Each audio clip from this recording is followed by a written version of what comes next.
we're going to take a look at identifying domain and range from a function's graph. So we already introduced domain and range earlier. Domain is a set of all the x coordinates, and range is a set of all the y coordinates. And we read x coordinates from left to right. So as we're plotting a point, the x coordinate tells you to go left or right. So I'm going to pick actually two different colors. I'm going to use blue for my domain and range for my green. So if you don't already have those set out, so go ahead and grab two different colors of something. Two different color pens, two different colored pencils, whatever. And we're going to use our colors to help us understand how to read domain and range from a graph, because it can get a little confusing. So with range, we read the y-coordinates from bottom to top. Remember, the bottom of the y-axis represents your negative infinity towards the top, which represents positive infinity. So if we take a look, we state the domain and range of the following graphs. So with my blue marker, I'm going to read domain. And so my first domain at this point, I'm going to write in blue, which is -9. I'm going to just write all the domains first. And then this one would be 1, 2, 3, 4, 5, 6, -6. This one's next, which would be -4. This one's next at -1. This is at 0. And this is at 2. So because I'm reading all of my x's from left to right, all I do is I list my domain. And we use our answers in braces. So we have -9, -6, -4, -1, 0, and 2. And now in green, I'm going to list my ranges from, remember, from bottom to top, bottom to top. Bottom, this point right here is the lowest, so that'd be at -3. I have two of these at -1. And then two of these at 1, 2, 3, 4. And this one's at 9. So I can also, if it's easier for you, just to label all of the points, name them on your graph, and then just list all the x's, and then just list all the y's. Again, my y coordinates from bottom to top was -3, -1, 4, and 9. And you don't write repeats twice, just one time. Now we're going to be doing the same thing with this, pretty much all of our examples today. All we're doing is practicing reading a graph and identifying the domain and range from it. This time we are going to write our domain and range in set and interval notation. So that's what we're going to be incorporating now. How do I write this as a set or interval notation? So here's my graph. And again, remember we read from left to right, from left to right. So as you can see, from left to right, let me get my blue back, from left to right, it actually incorporates all of the points from left to right. So that means it's all real numbers. So x is a solution such that x is all real numbers. We can actually just say all real numbers for this. I'm okay with that. All real numbers. An interval, that would be -infinity to positive infinity.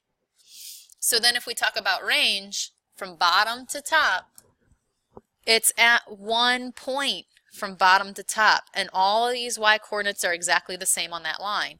And we have only 1 point, -6. And we just write that 1 point in braces. And we are not writing this in set or interval because it's just one value. So we just write it in, I guess, technically set notation. Domain. If I write my domain for this graph, you read the graph from left to right, but it's only at 1 point. It's only at 1 point, which is at -1. The range, that's where you read from bottom to top, and as you can see, it is all real numbers. So an interval would be -infinity to positive infinity. Okay? If we take a look at our next graph, we have a diagonal line. This is where it starts to get fun. Our domain, again, is from left to right. So I read this point is at 1, 2, 3, -3, and this point is at 1, 2, 3, 4, 5. So I know my graph is between -3 and 5. So I have a set notation where x is a solution such that the lowest number is -3, the highest number is 5, because it's going to be a compound inequality because I have two endpoints where x in the middle.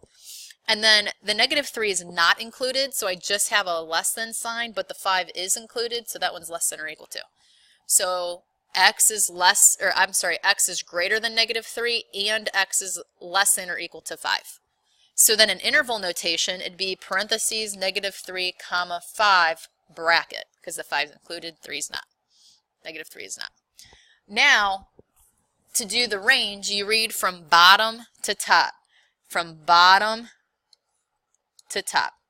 So I have 1, 2, 3, -4 for that first point, and 2 for my range of the y-coordinate for the second point. So same idea, because the lane is shaded, or the line is shaded from -4 through 2, it's going to be another example of a compound inequality. So x is a solution such that, again, x is between -4 and 2, but it does not include -4, but it does include 2. So x is greater than -4 and x is less than or equal to 2. So an interval, you'd have parentheses -4 comma 2 and then a bracket. My last example, your domain. Let's get my blue color back. You read from from left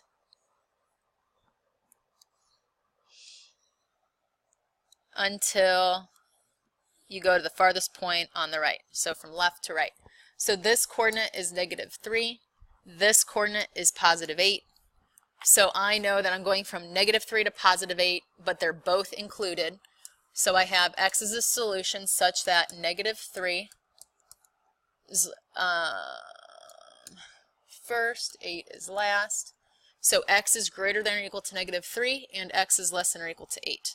So that looks like two brackets with the -3 and an 8 inside of it. And then our range, same idea, from bottom to top. So from bottom, this number is 1, 2, 3, 4, 5, -6. And this point up here is 1, 2, 3, 4, 5, 6. So from -6 to +6. So set, might want to add that. X is a solution such that we go from -6, they're both included, to +6. So bracket, -6, 6, close bracket for interval. All right, thank you.